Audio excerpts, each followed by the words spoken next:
probably in the right direction. The Wilson thing, we may never see the old version of Russell Wilson, but the gap between that and what we saw last year is so huge that there's a middle course to be charted, and the middle course is probably still quite a good player. And that, I think, is the real key.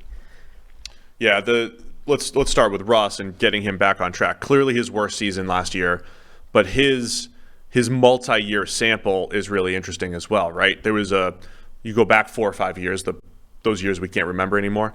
You go back 4 or 5 years and we said, look, Russ is a top 8 quarterback. For 3 or 4 games a year, he's going to look like one of the best quarterbacks in the league.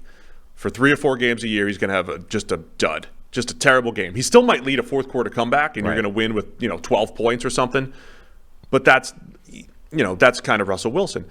But then he has this stretch, 2019 and into 20, where it's like, man, is he up among the elites? Yeah, you're not going to put, you still don't know if you want to just let him cook and throw 40, 45 times a year. But, when he's play action, throw the ball down the field, Russell Wilson looks incredible.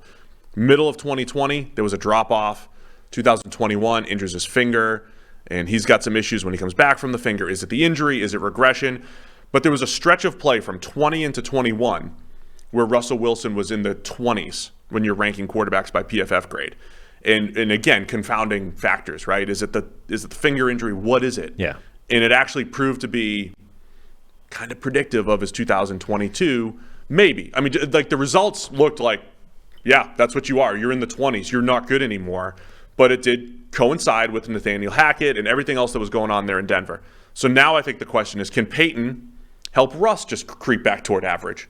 Can he just get him back to middle of the pack? Well, there's two things. There's can he get last year's offense just wasn't even viable. It didn't work. It didn't function. There was that horrific game that everybody was forced to sit through. It was a disaster. So let's just not be that. And that's probably his starting goal. And then there's, okay, what Russell Wilson was truly great at for most of his career is the exact thing that NFL defenses have been focusing on over the last few years and trying to take off the table. This move and this development towards the Vic Fangio type of defense, split safeties, cover 2, cover 4, cover 6, all this kind of stuff has been about trying to take away explosive plays, big vertical chunk plays that change the dynamic of a drive and of the game. And that's what Russell Wilson was one of the best quarterbacks in the NFL at. He was incredible at creating those plays, at taking advantage of those plays when they were there.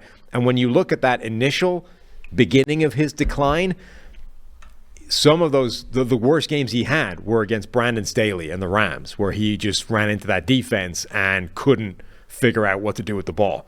He tried to play the same thing he'd been playing for years and just take shots that were no longer there. And the Rams defense was just capitalize and pick the ball off. So Sean Payton needs to, 1, get viable play, and then 2, either try and create a system that somehow manufactures those plays anyway, or figures out how to turn Russell Wilson into a different quarterback than he's been ever before and get him to the same level, knowing that what he was great at is a much smaller part of an offense today than it used to be.